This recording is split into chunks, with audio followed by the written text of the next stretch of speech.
21/12/2024 மாலை 4:30 மணி அளவில் சென்னை எழும்பூர் ராஜரத்னம் விளையாட்டரங்கம் எதிரில் அம்பேத்கரை அவமதிக்கும் ஒன்றிய அரசையும் அமித்ஷாவையும் கண்டித்து திராவிடர் கழகம் சார்பில் திராவிடர் கழக தலைவர் ஆசிரியர் கி. வீரமணி அவர்கள் தலைமையில் மாபெரும் கண்டன ஆர்ப்பாட்டம் நடைபெற்றது. கழக பொருளாளர் வி. குமரேசன், துணைத் தலைவர் கவிஞர் கலி பூங்குன்றன் ஆகியோர் கண்டன உரை ஆற்றினர். இறுதியாக தமிழர் தலைவர் ஆசிரியர் கி. வீரமணி அவர்கள் கண்டன முழக்கமிட்டு உரையாற்றினார்கள். தந்தை பெரியாரின் தோழரே, அம்பேத்கர் அம்பேத்கர் அம்பேத்கர் வெறும் படம் அல்ல,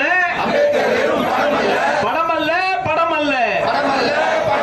சமத்துவத்தின் பாடமே அம்பேத்கர் அம்பேத்கர் விடுதலை குரலின் வீச்சுதான் அம்பேத்கர் அம்பேத்கர் சனாதனத்தின் வைரிதான் அம்பேத்கர் அம்பேத்கர் தந்தை பெரியாரின் தோழரே,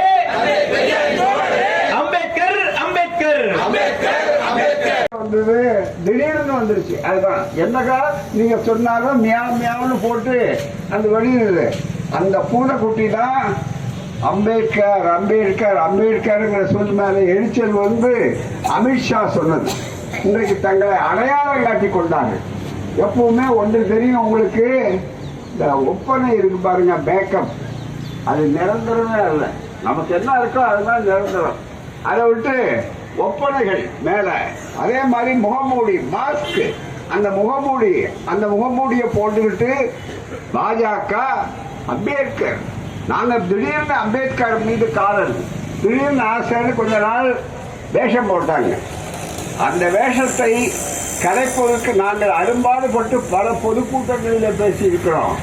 ஆனா அமித்ஷா அந்த வேலை உங்களுக்கு வேண்டாம், போட்ட நாங்களே எப்படி ஒப்பனை போட்டு நாங்களே ஒப்பனையை கழிச்சுறது எங்க வேலையா இருக்கோம். அதே மாதிரி ஒப்பனம் போட்டும் போது இப்ப நடிகர்கள் எல்லாம் பாக்குறீங்க, அவங்கள விட குறைச்சி மதிப்பிடல, அவங்க தொழில் அது. அதனால ஒப்பனை போடுவாங்க, மேக்கப். ஆனா முடிஞ்ச உடனே, வேலை முடிஞ்ச உடனே அவங்களே மேக்கப், அவங்க ரொம்ப கஷ்டப்பட்டு தேங்காய் எல்லாம் போடுறதா அது என்னென்னோ வச்சிருக்காங்க. பூரா எல்லாத்தையுமே அதை பூரா கலைச்சிக்கோங்க.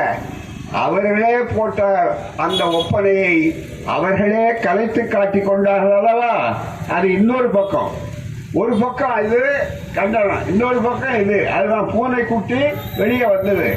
ஆனா அந்த பூனைக்குட்டி எலிய பிடிக்க போகுதா அல்லது கிளியோடு இருக்கான்னு சொல்லக்கூடிய அளவிற்கு நாட்டு மக்கள் இன்றைக்கு உணர்ந்திருக்கிறார்கள்.